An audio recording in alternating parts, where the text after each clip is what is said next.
Shot from Curry. He's got it. Big finish. Big Carter with a brilliant dunk.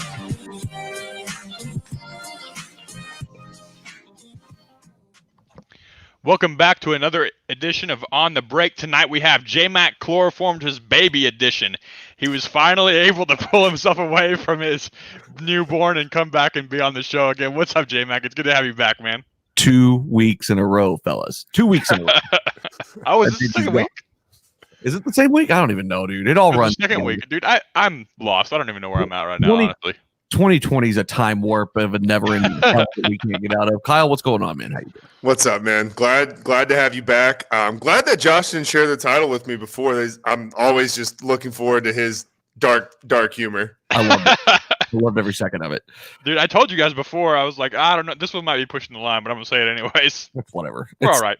Not even close to the worst thing that will have been said about me this week, I'm sure. Yeah, or that I've said, really. Regardless of how you got here, we're glad you're here, man. It's been a little while. I know, man. It's been great to be able to just chill and watch basketball, though. I'll be honest. Yeah, it's kind of strange, like being in the middle of the first and the second round, or like, you know what I mean? Like that obviously wouldn't happen normally. I kind of like it though. I do too. I like the pace of it all.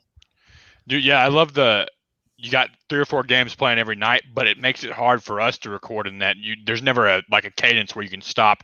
We don't have any games tonight. Like right now we're watching Game 7 between Utah and Denver, which has been by far the best series of the entire first round. And We're just watching it while we're recording. So you just don't get a break, you know? Incidentally, a series that nobody has talked about on top right. of it. Yeah, I feel like, obviously Utah going up 3-1, they kind of got, people just kind of wrote it off and said, what is Denver really? And we've been thinking that, and they might come back from a 3-1 deficit. But it's crazy that we're in Game 7 of the first series, and they finished Game 2 of the Celtics-Raptors series before this game even tipped off. Yeah. Love the pace. Love the pace. It is really tough for guys like us that want to watch every series. But if you're more of a casual fan and you really only care about your team or whatever, then, hey, this is great because you're just watching your team every other day. Right. Yeah, and I mean, it does also give you the ability, even if you are a big NBA fan, you may not want to watch tip to finish of a game that was never within more than, 20 points in the second half, right? So it gives you the ability for, okay, I think this is going to be a better matchup. Like, obviously, I wasn't marking on my calendar Toronto versus Brooklyn, right? And you could just find the games that you're really thinking like, hey, I think this is going to be a good game tonight. I think it'll be close. This is the game I'm going to watch. And just that's kind of how I'm building my calendar around, what I think is going to be good games. Yep. Like I'm not as intrigued on the Lakers Houston as I am the other matchups. But I mean, from what we've seen so far, I mean, I don't know that Houston's a guarantee to come out of this thing. Yeah. Did you mean Lakers OKC? Is that what you meant? Yeah, see, that's just called assuming, because that's my pick, right? So I'm just rolling with my pick, assuming they're going to win Game 7. That's a shit show of a series. That's but confidence. Speaking it into existence. Is what exactly. Yeah. But before we dive in all the way on the series, do we need to talk about, I guess, what we thought was a flawless bubble last time we recorded? Yeah. And then somehow the league stopped and started all on the same day? All in the same, 48-hour span. Because I think me and you, I know from our previous conversation, we see it a little bit differently, J-Mac, as far as, what the impact was, whether it's positive, negative, neutral, or, I don't think we see actually too different on what was the quality of the organization of thought. But, I mean, let's just break it down. Josh, we haven't talked about this. This is a conversation J-Mac and I actually had separately. Where are you at? Let me ask you that first before we dive into it again, Josh. As far as how the league handled, the boycott that started with Milwaukee, followed by Lakers, Clippers, quick. They're ready to boycott the season. And, for lack of a better term, backtracking on that within a couple of days. This is a hard situation because our nation is so divided on this issue that it makes any decision that the NBA makes or any decision that players make is going to look bad. It doesn't matter if they just gloss over, it's going to look bad to a group of people. It doesn't matter if they boycott, it's going to look bad to a group of people. This is a no-win situation. And overall, we need to get something fixed. So, not to get too political here, but there are reports. You see the first thing came out, and it was the guy was trying to get away and ran him down. They ran him down and got shot, and then shot him. And you see the video where they're chasing him down and they're pulling on him and then just open up fire on him. You don't see the actual fire because it's just sound at that instance. And then reports later say that he was aggressive and he had already fought a couple of them off. They'd already tased him, and then he went for a knife, and so they shot him. And there's always going to be backlash whenever something first happens, and there's always going to be more facts that come out. At the end of the day, what we have to fall back on is, would this have been a problem had we not had this intrinsic problem throughout the history of everything that has happened? Would this instance be a problem if we didn't have a history of, call it what it is, police brutality on young black men? And I don't know if this instance right here was the right thing for a police officer to do or the wrong thing for a police officer to do. If you have your way, what I would like to have seen happen is mace him, tase him more, find a way to wrestle him down and handcuff him. And then like the American judicial system, which is put in place for a reason. Like, police officers are not supposed to be writing these guys obituaries. They're not supposed to be carrying out sentencing. And anytime that a police officer gets to a point where they are firing rounds at somebody, they're carrying out sentencing. Whether the person lives or not, that person is going to be living with the effects of 7 shots in his back for the rest of his life. And that is sentencing. That's something that cannot be undone. Ultimately, regardless of what happens, we have to try and find a way that police officers are not carrying out sentencing. He should have been wrestled to the ground and taken to the American judicial system so that they can decide what his sentencing is in a jury of his peers, right? That's how America works. So that's my piece on the political nature of it. I think that there are wrong people on both sides of the argument in this specific situation. And I think that we as Americans need to stop being so divisive and following one news source and paying attention to that one news source and start thinking about how people on the other side of the argument think of things, and start trying to just get a little bit closer together so that we can move forward and make this country a better place. Because at the end of the day, like, a lot of the protests that are happening aren't saying that they hate America. Some of them are, and that's a small percentage on the bell curve. But the vast majority of people are not saying that they hate America. The vast majority of people are saying we want to make America better. Kneeling or any type of protest that we see like this is not an immediate indictment of America. Rather, it's we want, because we live here and because we are allowed these freedoms of being able to protest. And the NBA, even my employer, is behind me and being able to feel what I feel. We want to move forward with these protests and say that we want to make America better. Mm-hmm. So I think that Silver, it would have been taken very poorly if Silver would have come in and let them do anything apart from what they needed to do. At the end of the day, Silver will never understand how a lot of these players feel right now. He never will. The three of us never will. So it's hard for us to come in and say, you should be doing this, because we'll never understand where they're coming from, ever. So I'm okay with it. It sucks because you miss out on basketball and you have the potential of losing really what has been, for me and for a lot of people, the only bright spot in 2020. But we will never, ever feel the type of hurt and the type of pain as some of these players feel whenever they see something like that. And as people, it's my job, and as a fellow human, to come a little bit closer to them and become an ally in their fight in regards to this and say, I know you're hurting, and I'm going to give you the space to grieve however you need it.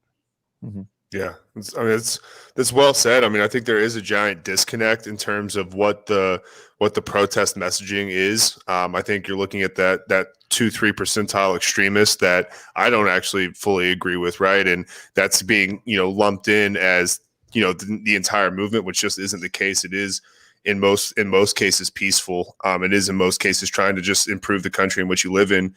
And to your earlier point, Josh, because of, I think, the disconnect and the no one wanting to meet in the middle, no gray area, just left or right, you got to be on the side of the fence. it leads to hyper analysis and over analysis of every single decision that's made and extreme criticism that's not always warranted.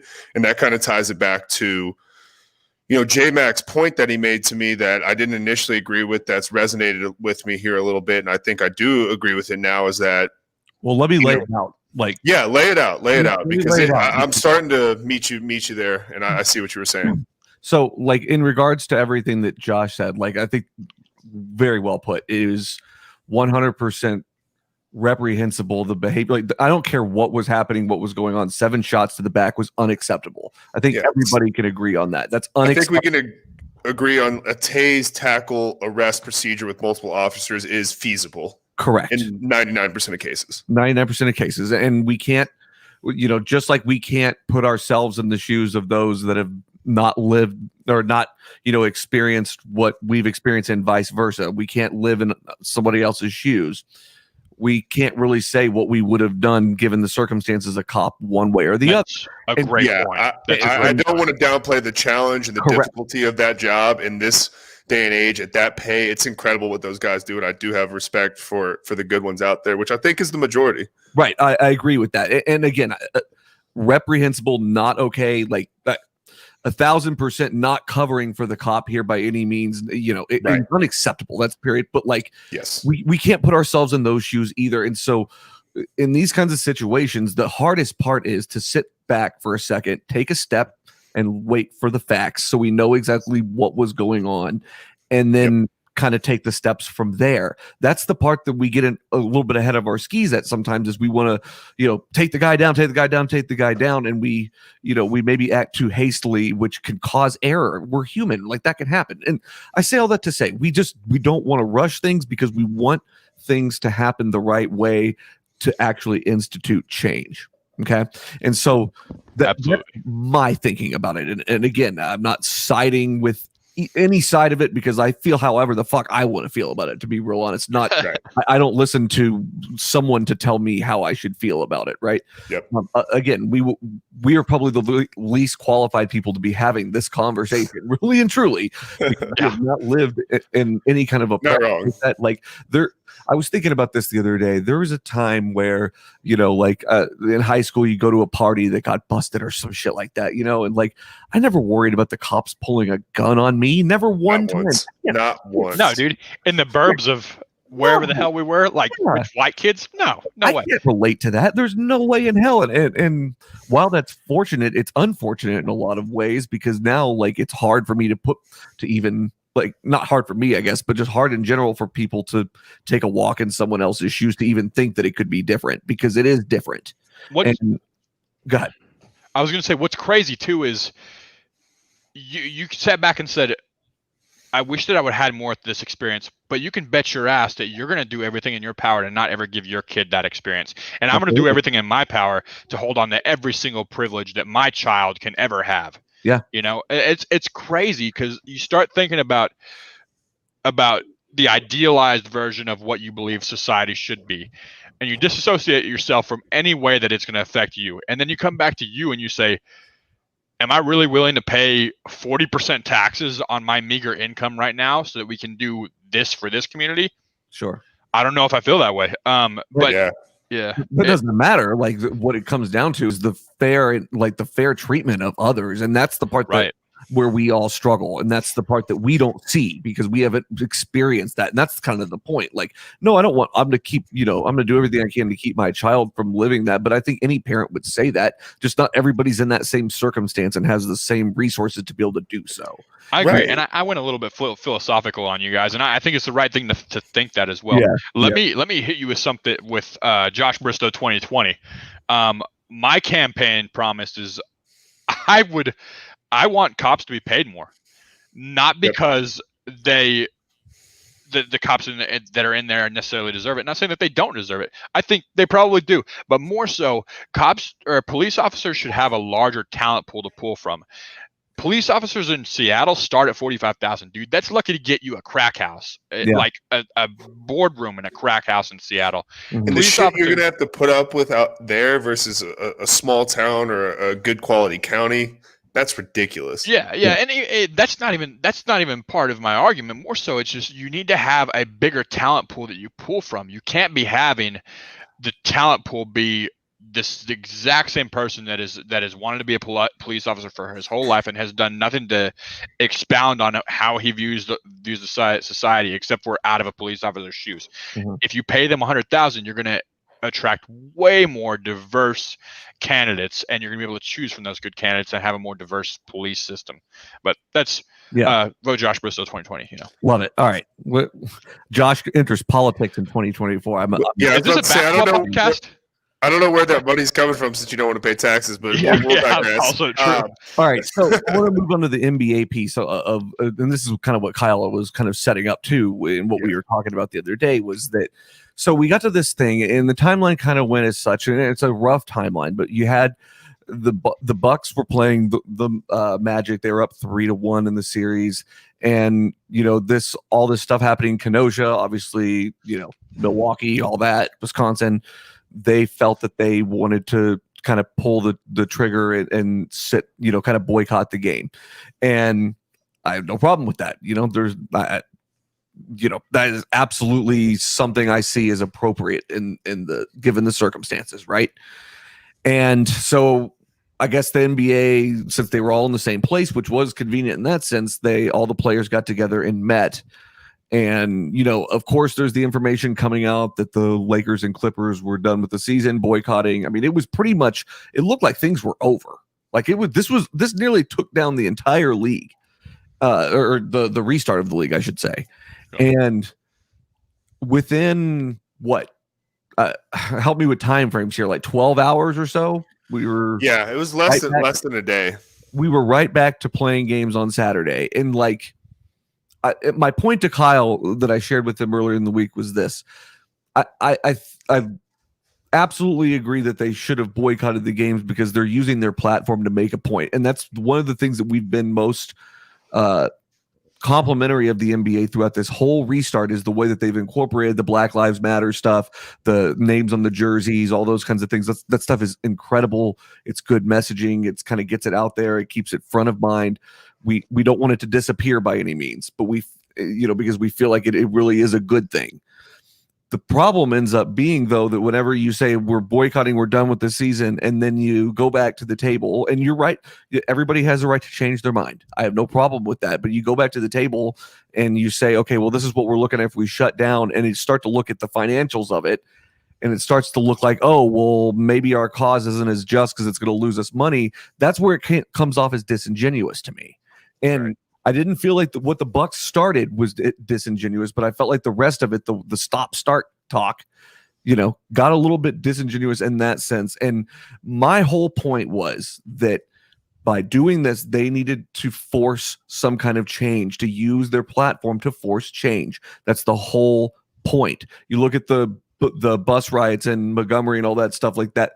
That stuff took months and months and months, to really enact different types of change and different conversations that need to be had.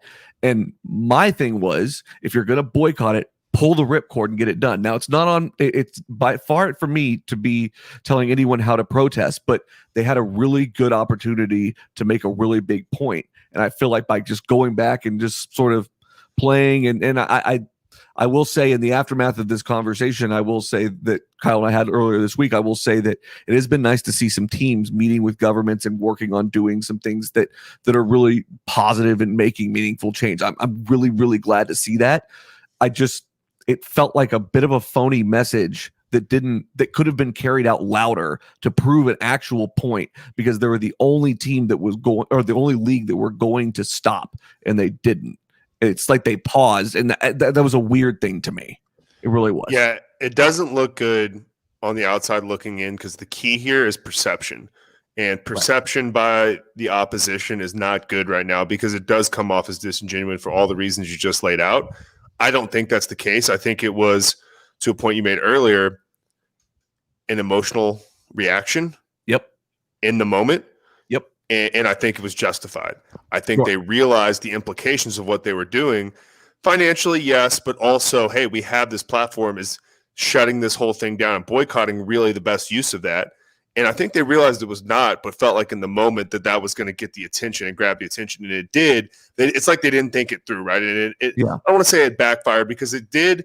It didn't, though.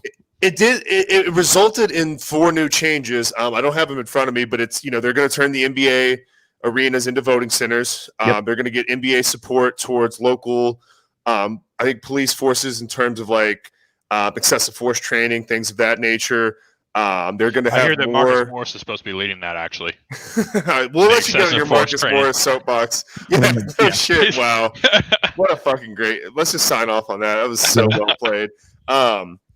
Then I'm trying to recall some of the other changes as well. I know they're going to be doing more advertisements throughout the playoffs about equality and opportunity and social justice, and that's going to be. There's a 4th one out there. Anyways, there's 4 changes ultimately that are going to be implemented, and I think the league has to follow through on these, and I think they probably will.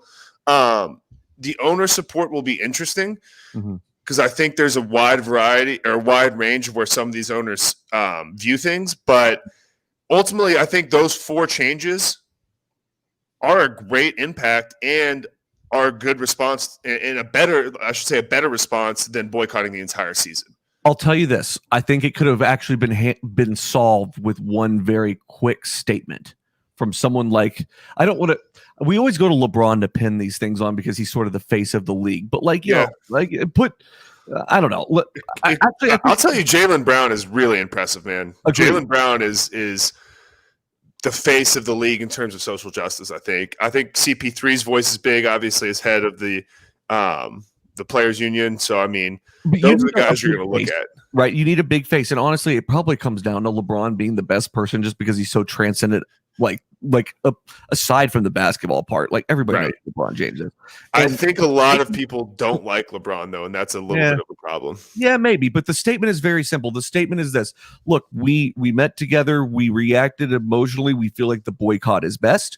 And we've decided that we are going to go ahead and resume play. However, we're going to be taking these measures. And the part that got me about it, that made it feel disingenuous, was the lack of addressing the emotional reaction at the beginning.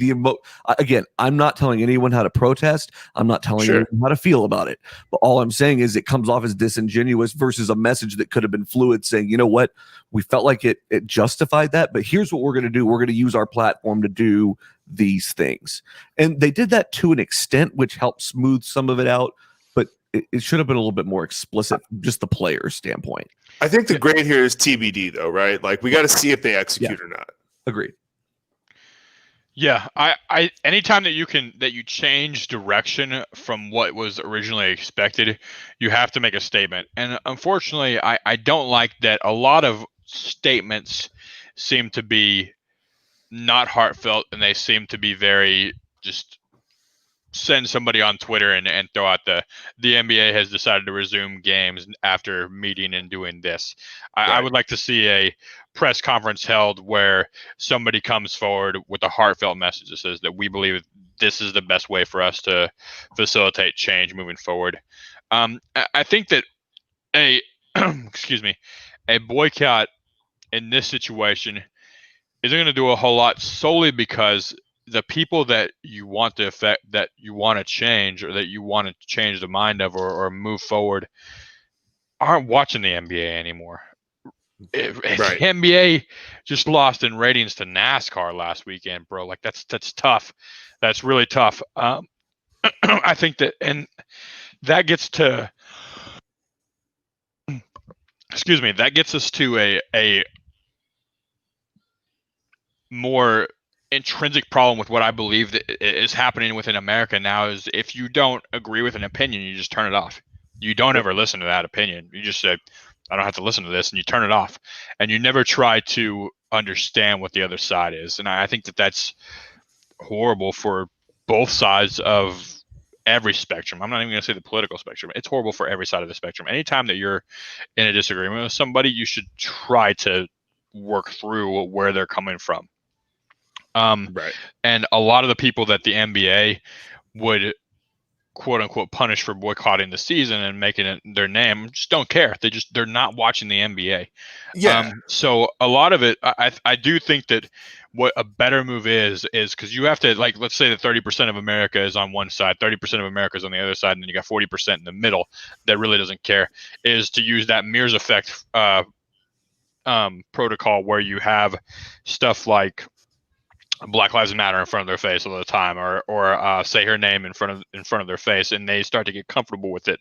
And I think that that's probably more effective than a boycott. At the end of the day, 2020 is so weird that it's kind of just like, if the NBA canceled the season, yeah, the NBA season was canceled, and I don't know if that would make as much of a difference in winning people's hearts as consistently playing and consistently getting these sayings in front of people so that they can get used to it and become comfortable with it. But I understand where you're coming from, J-Mac. I agree that I would like to see more of a statement made than just some tweet coming out. I think that playing was the right move here. But I think that also they would need a statement to pivot like that, or they should have had a statement to pivot like that. Sure. So good take. Absolutely. Yeah. I think your best point right there before we dive into the series is that the people you're punishing by boycotting the season are NBA fans. And I would say an overwhelming majority of NBA fans are already aligned on this issue. So it's not really affecting or grabbing the attention of that demographic, to your point, Josh, that you're wanting to. Right. Fair. It's a fair point too.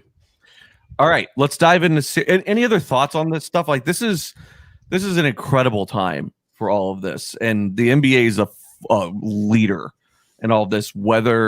And I think that's where my take was really coming from more than anything else, is I understand how much of a leader the NBA is in all of this, just because of the nature of the league and how it's run and how everything is treated, and the players, the diversity amongst the league, all this stuff. And that's where it fell short for me in that way, just because I would like to see more as far as statement goes. But, it is what it is. I respect their right to choose what they feel like is best and what's going to help push their cause forward. That's all that matters. The best thing the NBA can do is have meetings with the NFL. They absolutely, if you want to get your ideas out there and get it in front of people's faces, you need to go see the NFL, because the NBA people that aren't watching the NBA anymore are looking forward to the NFL season. Yep. That's like, you can take away one sport. I see it all the time on social media, dude. Thousands of people flock to these Thunder basketball pages where they're saying we've done this to help enable people vote, and they go, I'm not watching the NBA anymore. This is ridiculous. It's so political. It's like, bro, all they're trying to do is help people vote. Like, chill out. You don't even know who they're going to vote for, although it's pretty likely. Yeah. If you can get people will give up the NBA, but they won't give up two major sports. Like, that's the most that you can do. You need to go have talks with the NFL, and you need to have talks with the MLB. Yeah, if you can get a trifecta. Good luck. Don't have talks with NASCAR. That'll be challenging. You can probably hit them on their beeper once they get recession, when they get back from the pond. So the NFL is a great point, Josh, but to J-Mac's point, I think that's a really challenging conversation and really challenging implementation. And I think Adam Silver and Roger Goodell are very far aligned, or very far off on how a league should be ran. Roger Goodell, wait, you're treating your players like people? Yeah. Oh, these are commodities. Have we not told you this? Right. The last thing I would say is just, I think and this is how I feel, but this is what the NBA needs to continue to push out, is education from both sides. Educate yourself on, historical oppression and the difficulty of having to work twice as hard to get 50% as much, and not being able to make any mistakes along the way as a kid, and think about the challenge and difficulty of being a police officer in this country and the situations they're put in on a daily basis. You got to look at it from both sides and think about the challenge from both sides and see it through those lenses. And I think it just starts with educating, and to your point, Josh, not running away from an opinion that you don't necessarily agree with immediately, or that makes you slightly uncomfortable. You need to hear those things and be able to think it through. This isn't, the 50s or 60s or 90s where shit's just swept under the rug. Like, these are real issues that are in our face that need to be taken seriously. Right. And it's just been put on the back burner too long. That's my last thing, though. I'm really ready to just bask in my Celtics glory. Yeah, me too. Feels like it's always something, right, Kyle? Yeah, I mean, the greatest coach. I mean, it's what, Nick Nurse, John Wooden, Nick Saban? Like, are these your top 3 all time, Josh? Because yes, in order, actually. Your boy's getting. I don't want to say he's getting out coached by Brad Stevens. I think Brad Stevens is a terrific coach. I mean, I think it's obvious that the Celtics have more talent, and I felt that way going into it. Granted, it helps when Marcus Smart's shooting 60% from 3. Yeah, 5 threes in a row, bro. Like, so I was listening to this on the radio, and this is where I knew it was really over, is that the Celtics were up 5 or 2 at halftime because Siakam hit a 3 at the buzzer. Up 2 at halftime. Kemba was 0 for 7 from the field, or 0 for 8 from the field, and they were up. I was like, they're going to win this game. Yeah, he got the ball knocked out of his hands from behind 2 or 3 times during this game. Yeah. My size. The Celtics have been significantly better than I've given them credit for all year long. I didn't expect, there was nothing in the regular season that they showed me to expect any of this success against a premier team in the postseason. Nothing they that were on pace to win 55 games. I mean, it wasn't. Yeah, so were the Raptors though. They were going to win more probably. Yeah. Yeah. So I just didn't. I'm not saying that they didn't look good. I'm saying there was nothing to show me that they could win 2 games in a row against the Raptors on a neutral court. And like you said, I said Fred VanVleet was playing shooting the lights out. He has been smothered by that Celtics defense, and you guys both called that. So that was fantastic on your part, and I think that's really the difference maker here.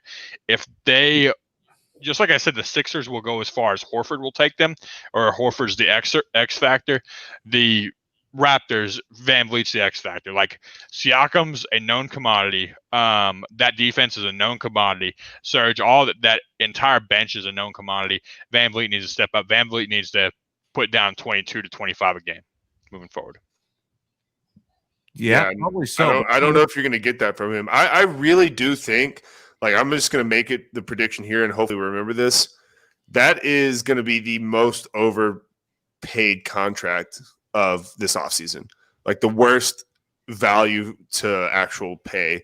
You went from saying the Mavericks need to go out and get him to that's the most overpaid contract in 2 games. Both. No, I didn't realize, now that I'm looking around, people think he's going to get anywhere from 4 to 80 to 4 to 100. I'm not paying that dude $25 million a year. No. I thought he was going to be a 4 for 64 kind of guy, 4 for 58 or something like that, and I can live with that. But he's not a 25 mil player. I would give him 4 for 20.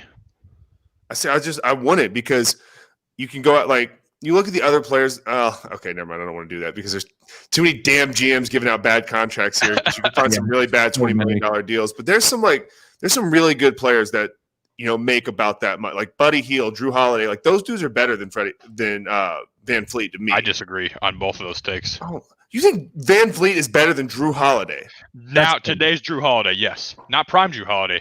Today's Drew Holiday. Drew Holiday's 29, dude. He was on All NBA defense last year. He's played subpar this year. He's not an offensive threat. He's on a terrible team, dude. That's a wild take. I don't think VanVleet is a top 50 player in the NBA. Wow, really? I agree with that. Actually, not at all. He's a lockdown defender. He's the 3rd best player on a team with only 1 All-Star. Behind Siakam, arguably 4th best player. Give me the lineup for who you think is behind or is ahead of him. Siakam and Lowry, obviously. No. Yeah. Who would be the 3rd? I mean, I would argue Serge is better than him in a lot of instances because he can guard 3, 4, and 5 really well. He's not better than VanVleet. VanVleet is a prototype 1 and 2 D and 3 guy, and those are hard to come by, dude. That is hard to come by. There's only a handful of them in the league. Normally when we look at D and 3 guys, they're the 3 through 2, 3, 4. Right? They can guard those positions. Not many of them can switch on to a point guard and guard the point guard. VanVleet can. Those guys are hard to come by. He's not a commodity. But he can't guard easily 3 or replicable. 4. Right. He's a 1 and 2 D and 3 guy. But is he a D and 3 guy? He shot 41% from the field this year. That is literally one of the worst for guards. For guards over 17 points or more, that's one of the worst percentages. What do you shoot from the 3-point line? 39. He's a D and 3 guy. Yeah, I just don't know if that many attempts though. I mean, it's not 6.9 is not terrible. He pretty much, like, Kawhi was fantastic on that, like, obviously carried that team, but he hit so many clutch threes in the playoffs. He's a playoff competitor, and we saw him do that in the last series. He's not getting it done against the Celtics this series, but he is, like, to say that he's not a top 50 player, or to say that he's not worth 4 for 80, dude. That's Bro, Siakam. I would so 100% take 4 for 80. Check it. I laid it out. Siakam's barely top 25. Like, I laid it out the other day. I'm telling you, dude, there's 50 better players than Fred VanVleet for sure, for sure. He's 6'1", bro. Like, you have to be so elite to be – like, Chris Paul's probably around 50. Chris Paul's better than Fred VanVleet. Chris Paul is significantly higher than 50. How He's low not, do you though, think bro. this No, NBA is right now? Chris Paul just all-starred this year. I know, but I'm saying, like, okay, you're right. But, like, going into this year, you would not have had him very high. I would have had him easily top 50, dude. I can't imagine dropping. Here's a prediction: 25. If you give Fred VanVleet 4 for whatever, there's a chance that he's not in the NBA in that 4th year. That's my opinion, dude. That's insane. I will agree with that. I will put some money on that right now. Cool. 4 years from now, that Fred, give me odds. I will put some money on that right now, because there is a 0% chance that Fred VanVleet is not outside of the NBA, barring some. This is a guy that's averaging 10 points, 4 assists, 41% field goal for his career. God, that's for his career. fantastic. I mean, he came out of Wichita State in 4 years. How much of that was brought down in his freshman and sophomore year? I mean, last year he averaged 11 points, 4.8 assists, 2.6 rebounds, and he shot 41% from the field and 37% from 3. That 11 points is significantly lower than I thought it was. But in the playoffs, dude, he turned it on. And on the first 2 series, he missed 23s in a row at one point in the series 1 and 2 of last year. What are you doing? So this guy just got good at the end of last season, is my point. So he's had one full calendar year of a good. This isn't a Fred VanVleet podcast. I'm not paying that guy that much. That's the bottom line for me. Do you think that a whole lot of players get significantly better in the playoffs, and then the next year, and then the playoffs again, and then fall out of the NBA in the 4th year? I mean, depending on where the bar started, yeah, because the bar was really low at the start. He was averaging 2 points a game his rookie year. All right. He's not having that kind of. We'll have to agree to disagree on this one. And you can look at his body. Okay, that may be a little far of a stretch. He might be in the NBA. You will regret that contract in year 4 of that deal. If you give that man $100 million, you will regret that shit. No doubt about it. I wouldn't give him $100 million. I would give him 80. I would give him 4 for 80 for sure. Okay, so let me ask you this: is Toronto out of this series? Because last year they were down 2-0 to the Bucks. I never thought they were out of it. I didn't think they were going to rattle 4 in a row. They had Kawhi Leonard last year, though. I think this series is over. This series, they got embarrassed in the first game. The Celtics move the ball better than they even know what to do with. And that's without Gordon. Celtics ball movement is really good. That's without Gordon Hayward, too. Right. Yeah, I don't think that the Raptors are out of it. I think that Nurse will make the adjustments that need to happen. I think the Raptors are going to win 2 in a row. Okay, I was about to say, if it even goes 3-1, I don't think that Boston team loses 3 games in a row. No, I don't think so either. I don't think that it can go 3-1. I think the Raptors need to win 2 in a row to take it to 7. I'm still sticking with the Raptors here. Okay. And I mean, at this point, like, I know you said you're there. Like, I can't stress it enough. Like, what Jason Tatum's doing game in and game out as a 22-year-old kid is really impressive. I would take Fred VanVleet over Jason Tatum. I'm just joking. I just wanted to see you guys. Did you see Justin's face? Dave forgot how sarcastic Josh is. He was just like, "Oh my god, I'm gonna have to." He's just gonna send Josh a text after this. We need to talk. You're off. You're out of here. See, like, I would like Fred VanVleet on the Celtics is like the 5th best player, because I would take Marcus Smart over Fred VanVleet. 100%. He can guard 1 through 4. He's one of the strongest dudes in the league. He can guard 1 through 4. He's proving he can knock down an open jump shot. He's not as good of an offensive player overall, but he's hitting shots right now. I think I'm okay with it. After when you first said it, I was like, yeah, I think I'm okay with that take. He's really versatile defensively. He makes plays that it's not just his on ball. It's his, like, that interception pass he had. He got DPOY votes, a significant amount of DPOY votes as a guard this year. So yeah, 6'4", dude, 6'5", dude. Yeah. That doesn't happen much. But Tatum is really showing that he's like, I don't want to say he's like a Kobe comp, because he is a really good defensive player. Like if you watch him play defense, he's a really, really good defender. I mean, He's like, I can't even really find. I think he's a really similar player to KD offensively, and his defense and rebounding keeps improving as KD's did early in his career. Yeah, I'm okay with the Kobe comp because I think that he is what Kobe would be if Kobe was in today's day and age. Like I didn't realize he's 6'9.5". I always forget that. Like I read that and then I always just think he's 6'7" in my head. Yeah, I'm okay. Yeah, I'm okay with that comparison. He's not doing any post up turnaround fadeaways because they're not as efficient as a 3-point shot, right? So I think that he is what Kobe would look like in today's day and age. Kobe was significantly better in his third year than Jason Tatum is, though. So like, don't hear me saying that they're the same player. But his game is reminiscent of Kobe Bryant's. Yep. And what he's not anymore. Do what? So Josh just likes the 2-point jumper. That's all it is.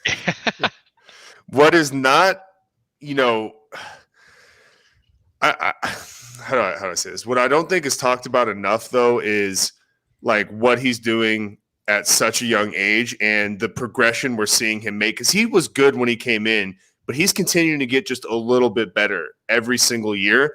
And I don't know where the ceiling is for him. I'm not ready to say that in a few years he couldn't be the best player in the league. Like, I'm that bullish on him.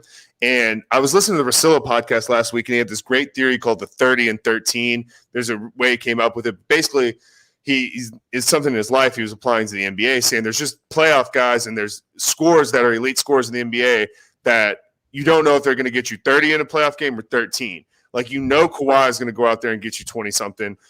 Dame, Steph's going to go out there. KD's going to go out there and get you that. And he was giving examples. He's like, Jamal Murray's like that, although he's been pretty damn good this series. Russell Westbrook is like that. Paul George is like that. There's just guys you don't know if they're going to show up and get buckets for you in a playoff game. Jason Tatum's not that guy. Like, I feel good Jason Tatum's going to give me 20, 25 points every single night. And there's just not a lot of dudes at 22 in this league that I feel that way about. Like, there's none besides him and Luka, really. Devin Booker maybe, but he's never played in a playoff game. Yeah. Probably won't. Donovan Mitchell might be there now. Yeah, that's a good one. Donovan Mitchell's a good one. Yeah, and Jamal Murray might be there now too, for all we know. If you had to pick one of those guys, who are you taking, Donovan Mitchell or Jamal Murray? I've told you this, Donovan Mitchell. You have to hide. If Jamal Murray was an average defensive player or a serviceable defensive player, I would say possibly Jamal Murray because I love his game. It's so smooth. Mitchell gets to the rim more. He is a better passer. He's a 6'10" wingspan. We talked about that. He's an above average defender. I mean, he gets exposed sometimes, but he makes really good plays. So I just think because you have to hide Jamal Murray, essentially, it's no-brainer Donovan Mitchell is who I'm paying. Let me tell you what has been the change in this series versus the rest of the year for Donovan Mitchell. Quinn Snyder is letting him do more on-ball stuff and playing him more at the one. Like he said, we're giving up on Mike Conley, and that is the future for Donovan Mitchell. I think I said this last year in that he's too small to play the two. He needs to move to the one. And I watched multiple different plays where he was facilitating. One play where he took a pick and roll. He came off, and it was Jokic on his back, and he stuck his butt into Jokic and waited for the next big to come up to him, and then he made the pass to his big. And that is a point guard play right there. Like, get Donovan Mitchell the ball, let him run the point, and just score out of the point. And Quinn Snyder needs to make that change. It looks like he has. He needs to continue with that change if he wants to make that guy a superstar. Yeah, and the talent's there for sure. This game looks like, we're recording this Tuesday night. Denver Game 7, they're leading in the third quarter. Saw Jamal Murray take a pretty hard spill in the knee, so I want to make sure he's all right. That looked kind of serious, but regardless of who wins this series, do we think that they have a chance against the Clippers? No. I don't either. I think the Clippers are starting to figure it out too, and it's I don't want to say it's scary or it's impressive because a non-KP Mavs is not a very threatening playoff team, but the swagger I think is important because we know the talent's there. What do you mean by swagger? Do you mean like trying to hurt the other stars? Is that what you mean by swagger? I don't think Marcus Morris embodies the entire him and Patrick Beverley do. And aura of that team. Patrick Beverley does not help, but he's been hurt. I mean, Paul George and Kawhi are relatively passive. I just think, like, specifically on Paul George's face, on Lou Williams, on these guys that they're going to need buckets from, because Kawhi is, and I've said it here before, I don't know who the best player in the world is. LeBron, KD, Kawhi, or Giannis. You can make an argument for any of the four. Kawhi's the best playoff basketball player, and that's the guy I want going into the playoffs, even over LeBron. LeBron's the easy 2 for me, but Kawhi's 1, bro. He just shows up and gets 30 and 10 every fucking night and guards the best player. It's unreal. I'm okay with that. I think that it's not Giannis. We've seen Giannis get shook. No, I'm not. I wasn't even thinking of Giannis. I'm trying to decide whether I would take playoff LeBron or playoff Kawhi. And I think I'm picking defense LeBron. Is just I mean, obviously I love LeBron, but I just think that Kawhi is more of an assassin. I think he's less scared of the moment. He's more cold-blooded, and he's a better defender that's going to lock the other number 1 scorer on crucial possessions in the fourth. So I'm giving the tip of the hat to Kawhi. And LeBron's fucking 35. The fact that he's in this conversation in year 17 is insanity. It's absurd. Agreed. It really is. Here's what I've realized watching the Clippers this playoff season. I've never been able to put my finger on why Doc Rivers. I haven't liked him. I don't like Doc Rivers. I've never been able to put my finger on it why. And I haven't been super public in regards to it. Here's why. He encourages his team to play dirty. Look at the way that Blake Griffin played underneath him. Look at the way that Chris Paul played underneath him. Chris Paul is very dirty. Even still, he's not. Go back to those Celtics teams with Rondo and KG, Eddie House. Those dudes were dirty. Shit. Like Marcus Morris was not this bad on the Celtics. Am I thinking of the right twin? I think Marcus Morris is a little bit of a hothead. No, you are though. He had a way more muted role on the team because he was such a backup's backup kind of situation. He encourages his guys to go out there and play old school basketball, which is really just means don't follow the rules of basketball. Like, I hate that term. It's not old school basketball. It's fucking cheap. Like, that's not basketball, bro. Yeah. Go play a different sport if you're going to do that shit. But I've never been able to put my finger on why I don't like him. That's why I don't like him. I think he encourages his guys to be dirty. Yeah. I don't know if he does that. Obviously not publicly, not on the court or anything. I think he tells his guys do whatever it takes, and he gets the guys that or he gets guys on his roster. He knows they're going to make those decisions. But this team, it's kind of masked well because, like I said, the superstars are not dirty players. Paul George and Kawhi by no means are dirty players. But anyone that dude, that was an absurd foul. Like, I understand, like, compared to like Bill and Beard knocking someone out, it's not a dirty play. Newsflash: Marcus Morris is way fucking stronger than him. Then Bill and Beard, too. It's like, yeah, right. Like, come on, dude. And it's like that was 90s basketball, dude. Nobody's Marcus Morris's wrists are bigger than that dude's quads. Right. But dude, I'm going back to Doc Rivers. Look at what Blake Griffin was like at OU. Look at what he was like at the Clippers, and then look at what he was like at Detroit. Yeah, it's like two different players, dude. And that, I'm hanging my hat on that. I'm hanging my hat on that. I think that's a fair point. I think being in Los Angeles is a lot different than being in Norman, Oklahoma. But we'll leave that alone. I do kind of see what you're saying, but that was just a shitty foul. Like, that's not how the league is played anymore. You protect the superstars, and you just don't do shit like that. Like, he wasn't going to score. The ball was not going to go up. He could have just had a hard playoff foul, which I'm good with, but it was excessive. He hit him in the head, yeah. I thought Luka getting up and coming back at him was the right thing to do. Obviously, Luka does not want that problem. That is not a fight Luka wants, but he has to do that to protect himself. Dude, because the Clippers were really. Go ahead. My boy RJ said, and he hit the nail on the head, the Mavericks need an enforcer. They don't have one. They don't have somebody that's over there in Marcus Morris's face. They've got Boban over there making heart stuff with his arms. Have you seen? And like they don't have anybody that's there to protect Luka or KP. Yeah, KP's there to protect Luka, and that's not great. They need somebody else. Tim Hardaway wants to be that guy, and I appreciate the heart, but he's just not that guy. Like, honestly, Marcus Morris pounds. Yeah, Marcus Morris being on their team would be the ideal guy, honestly. Yikes! Yeah, yeah, I guess so. Except for he'd step on Luka's ankle in practice. Montrez is a little dirty. Yeah, the Clippers got an edge of a team, and honestly, like I heard a stat. There's like 28 technicals that were given out through Sunday, and 13 were in that series. Yeah, dude, it was bad, and it was a huge series. I still don't understand that. We've been talking about this for years. I don't understand why the NBA allows players to try and hurt their superstars. It doesn't make much sense to me. It's extremely obvious that Marcus Morris was trying to hurt Luka when he stepped on his ankle. That one was like insanely obvious, dude. Like he changed his gait to step on his ankle.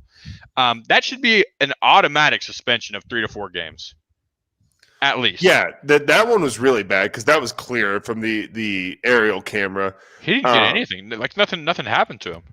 Yeah, it's tough. I mean, I think the Clippers just are getting a lot more love than the Mavs right now, and that's the unfortunate reality.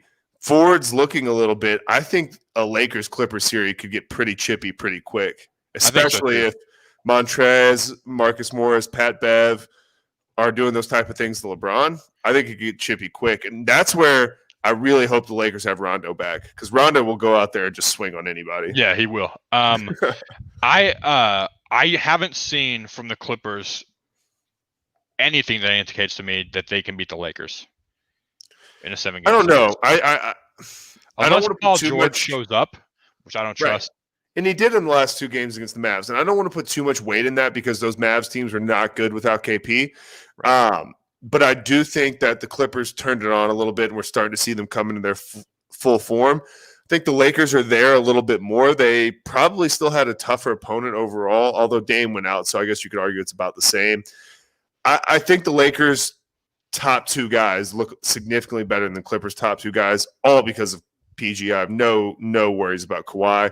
Right. That could be a problem, right? Because LeBron, when he faced Kawhi previously, Kawhi was obviously much younger, but he had Timmy D, he had Manu, he had Tony Parker. LeBron had D Wade, who's getting his knee drained every other day. So LeBron's just, to our point we've made a ton of times this year, never played alongside with anyone like AD.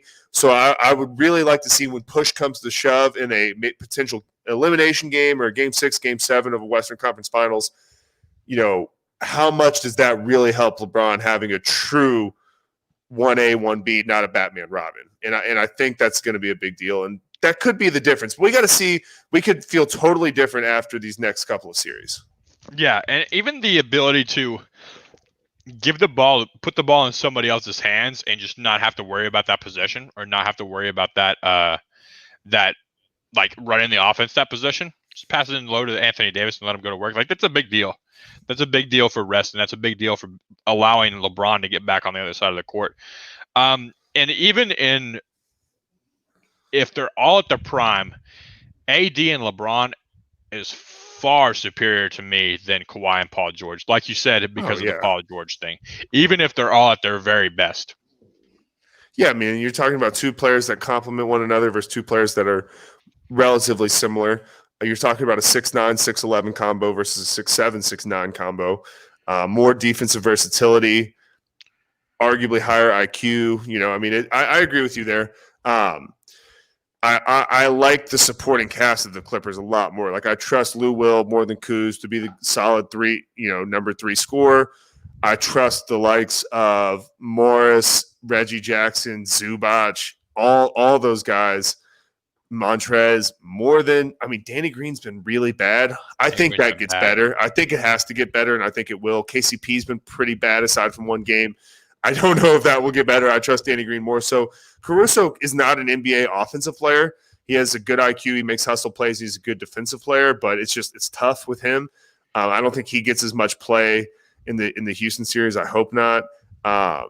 And Dion Waiters and J.R. Smith are who they are. You know what I mean? They were available for a reason. So it's just a lot's going to come down to LeBron and AD on that. But, they got to get through whoever wins this Houston OKC Game 7, which Houston should have absolutely put Game 6 away and had my prediction correct, which frustrates me a little bit. I still am going to trust him to win Game 7 because I'm just going with the best player on the court for Game 7, which is James Harden, who's been up and down this series. Chris Paul's been fantastic. Freaking Gallo has been awesome, though, man. Like he might be the most underrated player in the league. He might be the most underrated player. I don't know if you watched that game yesterday, but there was a stretch in the third quarter where he was basically got an ISO on James Harden in the post. And James Harden's a strong, good post player. Bucket right over him, just a quick shot right over him, just money. Couple of pick and pops. Easy threes, pump fake, put it on the floor once, hit a 3. Like that's a 6'9", 6'10 dude doing that. He is definitely an underrated athlete. I think he's more athletic or more coordinated and fluid on the offensive end than people maybe realize. And he just is. He's a guy that's going to get you 25 in a couple random games in a series, and you don't have to pay him like a star. Like that dude's making less than Van Fleet's going to make. Jesus Christ. But I'm a little nervous about that game. I think it could go either way. Russ is terrible. He's been terrible since he came back. That turnover he had at the end of the game was just atrocious yesterday. It was such a savvy, heady play by Chris Paul, who played with him all season and knew exactly what he was doing with that right hand and just knocked the ball right out of his hand. It was so smart. That ball's got to be in James Harden's hands. I don't care if he's double teamed. It can't be in Russell Westbrook's hand at this point. His offensive game is diminishing at such a rapid rate. It's alarming that he's going to be making $46 million in a few years. Yeah, that's alarming for sure. He still averaged, I think, 22, 8, and 8 this year. No, his offense for the last 2 months of the year, he was really bad at the beginning, remember, but then January, February, and that week of March, he was fantastic. He was averaging like 30 points. Since he's come back, obviously his quad's not right, and his game's predicated on athleticism, so that's affecting him. But, dude, I mean, last night it was bad. Everything was short. Like, he shouldn't be taking threes at this point unless he is wide open. A pull-up three for him off the dribble is unacceptable. Agreed. He's there for one reason, and that's to take the ball. Like, you say it still needs to be in Harden's hand whenever he's double-teamed. I think it depends on where they double-team him at. When there's 10 seconds left in the game. That's all I'm saying is James Harden needs to have the ball up with 10 seconds left. You're right. That he's there to draw pressure off of Harden. I was speaking specifically, you're down to 11 seconds. You got to go full court. You throw that thing to Harden and you let him throw up a shot. Yeah, for sure. And I think I took OKC in 7, right? Yes. Yeah, I took OKC in 7, and it was mostly I don't know if I trust this, but I'm going to go against you just to kind of like make it more interesting because we were so similar. I could see it, dude. I think that Chris Paul is significantly more clutch than both James Harden and Russell Westbrook put together. And he had 15 points in the fourth quarter last night. I could see it happening. Here's the anatomy of an upset. This is one of my first tweets from the Sensibly Loud media account. I can't remember what game I was watching, but it was a playoff game, and I said all this team has to do is keep it close and then get lucky in the last bit, and that's what they did. And I can't remember who it was. It was a big game though, but that's all that OKC has to do. Just don't get blown out, and you have a better than 50% chance of winning that game. Just don't get blown out. Yeah, I mean, I think Gallo's clutch too. And SGA has played terrible, a guy that we're both really high on. He's been awful. So, I mean, if they can get a decent game out of him, they're going to be in good shape. Yeah, you're right. CP3 is more clutch than Paul or than Harden or Westbrook for sure. And that makes me kind of think, like, on those Clippers teams, like, was it Doc's fault? Was it maybe Blake and DeAndre more than we want to realize? Because at the end of the day, you know, it is hard to be a 6-foot guy and be the best player on a championship team. But I do think Chris Paul has been on some great teams and been, you know, even labeled by me as kind of a quote-unquote loser or a guy that's not going to win an NBA championship. And he might not. But I'm starting to change my tone on that a little bit because what he did this year was really special, especially at his age. Yeah, it's I agree. It's amazing when you get away from Doc Rivers, you become kind of likable. But no, I'm just joking. But I agree, and I've always said that he's just a loser too. He's never going to win a championship. I don't think that they're going to win a championship. I don't even think they have a shot at it of getting out of the Western Finals. As a matter of fact, not with this roster. Yeah, if they beat the Rockets, I don't think they'll make it past 5 games. I would be shocked if they even took it to 5 games with the Lakers. I think the Lakers are just going to obliterate them. They'll do that to the Rockets too, I think. But whenever you become an underdog, it feels different. Like, people will look at you differently and people cheer for you more, and that's what they were here. He was shipped off from the Rockets with no choice. It was not his choice. He was shipped off because of a trade, and he went, and everybody, including me, expected him to pout and complain. And he said, I'm going to embrace this, and I'm going to embrace trying to win with this team. And that made him significantly more likable to me. He's also just almost moved into that Kobe Bryant Zen Master-esque mentor mode with Shai Gilgeous-Alexander, where he's concerned more with making him a great player than he is almost with winning. You know, which has been really cool for me to see. I can't tell. I think the Thunder owe Chris Paul as much of a debt as anybody not named Russell Westbrook in the history of the Thunder organization. Yeah, that's well said. That'll be interesting to see. I'm gonna go, so you stick with your gut. I'll stick with my gut. I think it's going to be a close game either way. I want to talk about the Milwaukee series with you for a little bit because, for all intents and purposes, like we all are high on Giannis. We're pretty high on the Bucks. I think you're higher on Giannis and the Bucks than anybody on this pod. And I told you I was worried about them going in the series. And I also told you before the episode I'm pissed because I was too much of a pussy to go out and say the Heat are going to win this in 7. Like I truly thought in my mind. I said the Bucks will win in 7 and the Heat will just challenge them as kind of a hedge. Dude, that first game was alarming. It's not over by any means. Milwaukee could win this series 4-1, 4-2. But that first game was a little alarming. Giannis looked shook. / frustrated. Do you think that Giannis will ever take 12 shots again?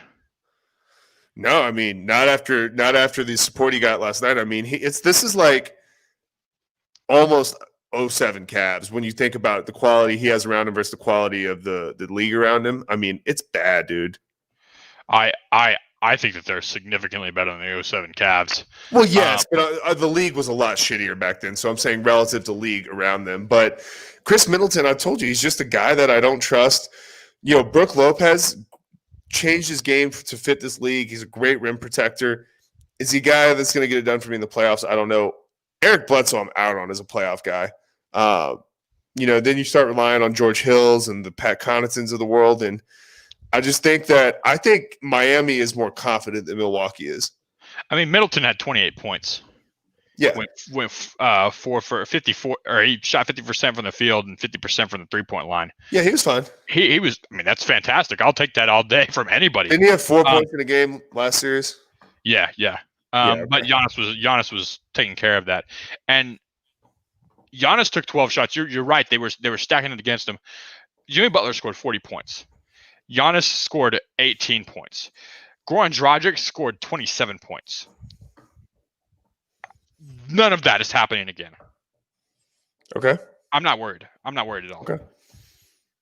I think Miami's a lot better than probably Milwaukee realized, but then a lot, not you guys. I think you guys think pretty highly of Milwaukee or of Miami, but I think they definitely got the nation's attention because it's not really like a sexy team on paper, right? Right, and I've said all year they're not going to win it because too much of the scoring comes from young guys. I never said that they weren't good. Like they're a good team. They just they're not in that championship age. To be fair, the Bucks aren't in the championship age either. The Lakers and the Clippers are squarely in the championship age, but I don't foresee. I wouldn't be surprised if the Bucks gentlemen sweep these guys like they did the Magic. God almighty. That's worse than the Fred VanVleet take. Do you think Jimmy Butler will score 40 again? I think there's a possibility he has 40 in one more game this series. Yeah. No way. Do you think Dragic will score 27 again? I think that's more likely than Jimmy Butler scoring 40. What you think it's more likely or less likely that? I think it's more likely that he gets 27 again. Okay. Do you think that Giannis will take 12 shots again? No. 33%. 12 shots, 33%. I'm gonna start criticizing Giannis if he takes 12 shots again next game. That's ridiculous. That's horrendous. He's gonna go out there and take 20 shots, and he's gonna shoot 80% from the field next game. And he's gonna. Can I get some odds on him not going 16 for 20 from the field? Yeah, I get 15 and 20 and everything below. I'll take some odds there. There's just this game was a fluke. Like there's no way that this happens again. Okay, I agree. I agree a lot with a lot of that. I think the game was a fluke in terms of Butler 40, Dragic 27, Giannis 18. That might not happen again. I still think Miami's going to win another game. 2 things that stand out to me that make me feel good about the Miami take. Spoelstra is so much better than Coach Bud, and we knew that going in, but it's just dude, I will. It's just so obvious. Yeah, it's so obvious. 100%. He's just playing chess on him. And the other thing is just like. I'm definitely bigger on this than you guys, but body language from the Bucks is not great, specifically from Giannis. Post-game interview from Giannis is kind of just like he seems a little fed up of like, fuck, like I know I'm the best player in the world, but I'm just not getting the help that I need. I don't think that's like a character issue on him or a big flaw or anything that's going to be a detriment to them necessarily. But I think it's a real thing that people can sense in that locker room. They're still humans, even though they're professionals. I think that he was mad at himself yesterday more than his team. I don't necessarily think that, but if that's the case, that makes a lot more sense. Yeah, like I'm not worried about it then if that's the case.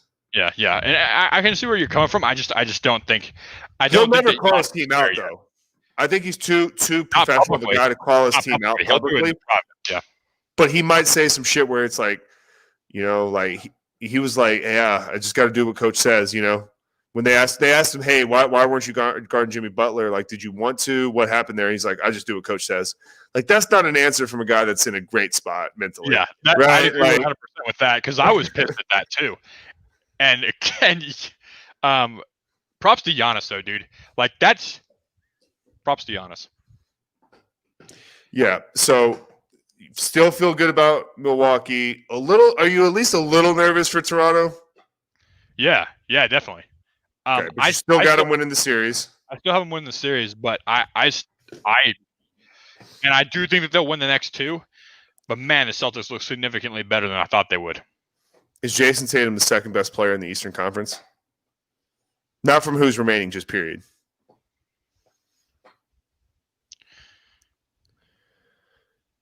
Oh no, dude! Fred VanVleet's in the Eastern Conference. God damn it! I was I wonder if he's. It would be Embiid, Jimmy Butler. Those are just like the guys that come to front of mind there. Yeah, that was my one. Is would I take Jason Tatum or Embiid? Obviously, I would take Tatum because you don't know what the flip you're going to get with Embiid.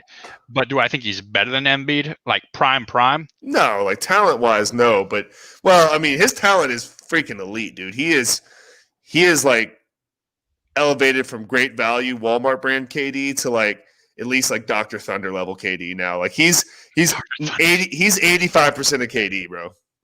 Offensively. Jeez. That's extremely high praise. Yeah, I can't think.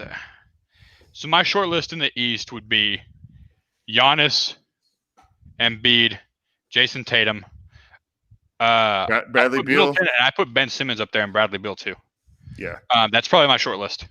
But I think Tatum's game is more complete than any of those guys. Actually, I'll put Jimmy Butler above Middleton. For sure.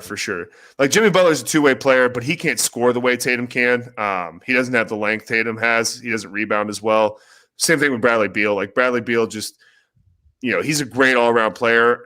He might be he's probably neck and neck with Tatum right now, but like projection for Tatum being 22 is just through the roof. Right. There's just things I see from him where I'm like, oh, well, like a 6'4", a 6'3" dude just isn't going to be able to do that. You know what I mean? Right. But I do think Bradley Beal's perpetually underrated because of the situation. I do too. He might be. Yeah. That's a hard one, dude. I don't know where to slot Tatum there. Bradley Beal's a better fit if you're trying to get a D&3 guy to win a championship. Jason Tatum is the guy I'd build a franchise around over Bradley Beal, though. I agree with that 100%. Bradley Beal is if you want to win now. I don't think he's a slot in. He's a slot in as your 2 or your 3 on any roster, and that makes it so much better. I don't think the Celtics can get out of the East with Jason Tatum being their best player right now. Wow, I think they might do it this year. Yeah, and that's what I mean is I don't think it'll happen this year.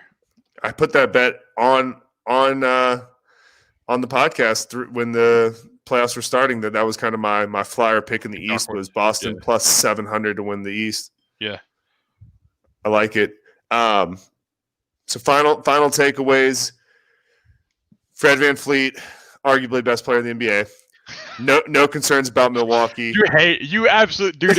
I hate that take so much. I will say shit like from the moment one, like Chris Middleton is an all-star this year from game 1, and you're 2 years later. Let it go. You're 2 years later. You're still arguing with me that he sucks, dude. I can't believe this, dude. I called it from before anybody knew him. In 10 years, when Zion is like the first dude with like robotic hips because they don't work anymore, I'm going to be like, he's coming back, baby. I told you health wouldn't be an issue. I know. Yeah. Dude, would you take Zion or Tatum right now? Oh, Tatum, 100%. Zion's injury concerns. I'm there on the injury concerns. Like, I think I would like. I'm at a point where I'd probably take Ja over him, even from just what I saw this year. Yeah, which is crazy. One thing I will say is I had the injury concerns from the beginning. I never thought that he would do what he did. when he was playing. I never like dude. that. Dude can score. Like that's the thing is he can really score as a overweight 6'6" dude.